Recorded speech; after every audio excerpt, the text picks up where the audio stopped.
But Savitri की अमावस्या के दिन ब्रह्मा जी के मुख से प्रकट हुआ है।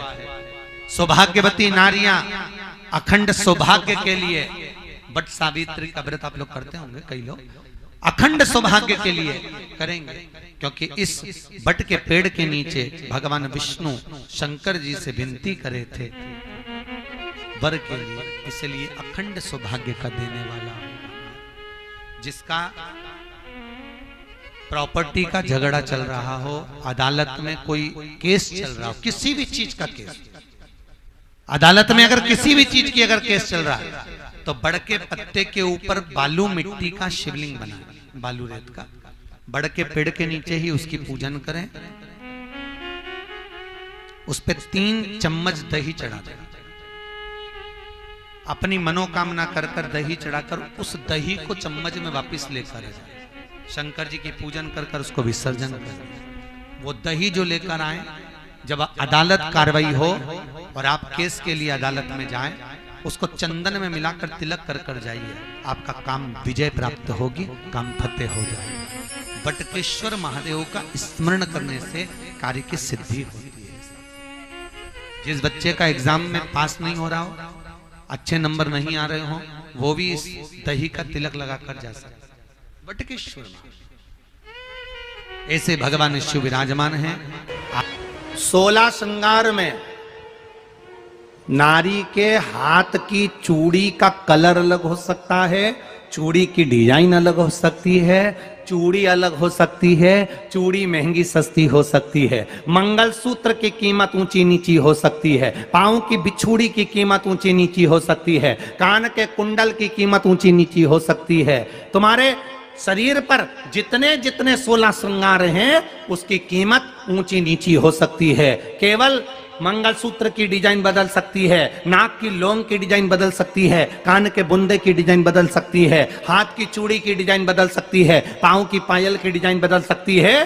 केवल नारी के 16 श्रृंगार में एक श्रृंगार ऐसा है जिसकी कीमत जो पहले थी वही कीमत आज तक है और उसकी डिजाइन आज तक नहीं बदली। वो मांग का सिंदूर है, एक जैसी डिजाइन है और एक जैसी कीमत है। सारे श्रृंगार की कीमत अलग, पर मांग में जो सिंदूर डाला जाता है वो एक कीमत का होता है, एक डिजाइन का होता है और एक जैसा होता है, और वो सबसे भारी होता है। सावित्री यमराज से कह रही है मेरे पति को छोड़ दो। यमराज कह रहा है सावित्री तेरा पति मर चुका है, मांग के सिंदूर को पोंछ दे। सावित्री कहती है पूरा श्रृंगार उतार दूंगी पर मांग का सिंदूर नहीं पूछने दूंगी। तब यमराज ने कहा जब तक तू मेरे मांग का अपनी मांग का सिंदूर नहीं उतारती तब तक तू मेरे पास नहीं आ सकती। भगवान यमराज से सावित्री ने कह दिया मैं भी तुझे वचन देती हूं यमराज, मेरी मांग में जब तक सिंदूर है, जैसे सीता ने लाइन, लक्ष्मण जी ने लाइन खींच दी थी और सीता पार नहीं जा सकती थी, मैं भी तुझे वचन देती हूं जब तक नारी की मांग में सिंदूर है तब तक तू उसके पति को उसके सामने लेकर नहीं जा सकता, यह भी मैं तुझे कह देती हूं। यमराज भैंसे पर सवार होकर सत्यवान को लेकर जा रहा था, सावित्री से वचन पर वचन चल रहे थे। बड़ के पेड़ के नीचे छोड़कर आए। क्या चाहिए तुझको, क्या चाहिए तुझको, क्या दूं मैं तुझको, कुछ मांग ले मुझसे। सावित्री कहती है क्या दोगे आप, मेरे पति के प्राण दे दो बस वापिस, और कुछ नहीं चाहिए। जब यमराज यमलोक में प्रवेश करने लगा, मांग के सिंदूर में से थोड़ा सा सिंदूर सावित्री ने केवल हाथ में लेकर अपनी बिंदी पर जो लगाया, सत्यवान को लेकर यमराज अंदर नहीं जा पाया। बाहर खड़े होकर कहता है मांग ले, मैं तुझे एक वचन नहीं, तू बोले तो मैं 2 वचन दे देता हूं, तू बोले तो मैं 3 वचन दे देता हूं, तू मांग क्या चाहिए। तब सावित्री ने कहा देना चाहते हो, हाँ। अब यमराज को लगा कि लालच में पड़ गई सावित्री, तब कहा पहला वचन दीजिए मेरे अंधे सास ससुर के नेत्र वापिस आ जाएं। यमराज ने कहा तथास्तु। दूसरा वचन दीजिए मेरे सास ससुर अपने पोता पोती का मुख देखें। यमराज ने कह दिया तथास्तु।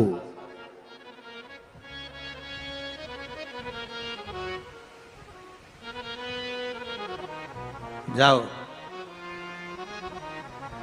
यमराज जाने लगे, फिर आग जलने लगी। कहने लगे अब मैं अंदर क्यों नहीं जा पा रहा हूं? सावित्री कहती है तुमने वर दिया है, मेरे सास ससुर पोता पोती का मुख देखें, उनके बेटे को तुम ले जाओगे तो पोता पोती कहां से होगा? छोड़कर जाओ। सावित्री है, पति को वापिस लेकर आ गए। सावित्री का पति शांत हो गया था, मर गया था। बड़ के पेड़ के नीचे यमराज उसको लेने के लिए आ गए और सावित्री को छोड़कर यम उसके पति के प्राण लेकर जाने लगा। सावित्री मैया अपने सातित्व के बल से, सावित्री अपने सातित्व पतिव्रता परमेश्वर के बल से यमराज के पीछे पीछे जाने लगी। यमराज आगे, सावित्री पीछे, यमराज आगे, सावित्री पीछे। यमराज ने पलट कर देखा तो पीछे सावित्री आ रही थी। सावित्री से पूछा तू मेरे पीछे क्यों आ रही है? मेरे पति सत्यवान को तुम लेकर जा रहे हो, मेरे पति को छोड़ो। यमराज ने कहा इसका अंतिम क्षण है, मर चुका है, जाओ नीचे उसके शरीर का अंतिम संस्कार करो, नहीं तो कोई जानवर खा जाएगा। सावित्री बोली मैं जाने वाली नहीं हूं, मेरे पति को छोड़ो। यमराज कहते हैं हम जिसको पकड़ लेते हैं उसको छोड़ते नहीं है। यमराज लेकर जाने लगे, सावित्री और पीछे चली। सामने यमलोक था, अंदर सावित्री जाने लगी तो यमराज ने रोक दिया। रुक, कहां जा रही है तू? अंदर क्यों प्रवेश कर रही है? मेरे पति सत्यवान को छोड़ दो। यमराज प्रसन्न होकर बोले सावित्री आज मैं प्रसन्न हो गया तुझ पर, क्योंकि तू मेरे दरवाजे तक आई है, मांग तुझे क्या चाहिए। सावित्री कहती है मुझे 2 वर दे दो, मुझे 2 वर दे दो। अब तो यमराज प्रसन्न हो गया, ये अपने पति को भूल गई, इसने अपने पति को छोड़ दिया। ये अपने पति को भूल गई, इसने अपने पति को छोड़ दिया।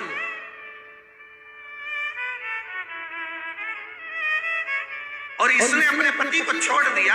अब ये कुछ मांगेगी, 2 वर मांगेगी तो मैं इसको 2 वर दे दूंगा। यमराज प्रसन्न हो गए, अपनी पति को छोड़ा इसने। यमराज ने कहा अपने पति को छोड़कर जो तू 2 मांगेगी मैं दे दूंगा, बस पति मत मांग। तो सावित्री ने कह दिया नहीं मांगूंगी पति। ठीक है मांगो।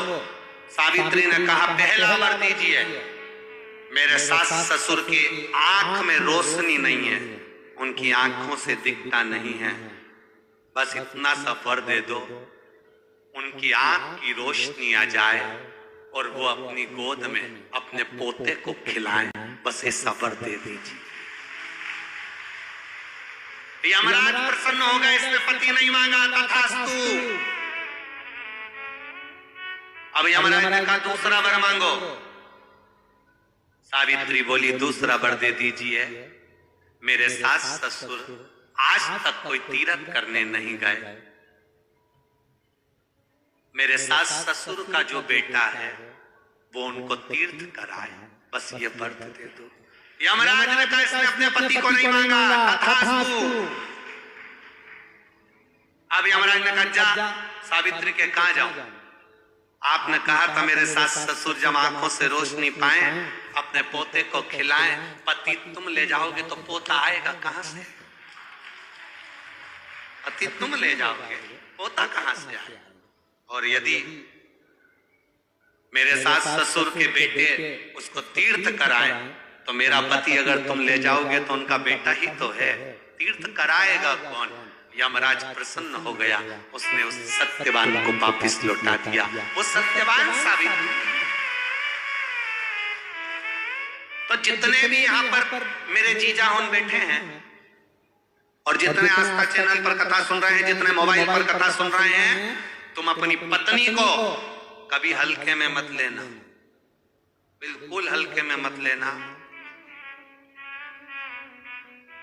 तुमसे ज्यादा बल व्रत का, उपास का, भजन का ज्यादा बल तुमसे ज्यादा बल इनके पास रहता है।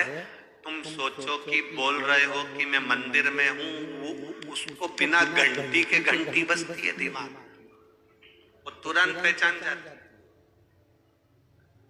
तुरंत।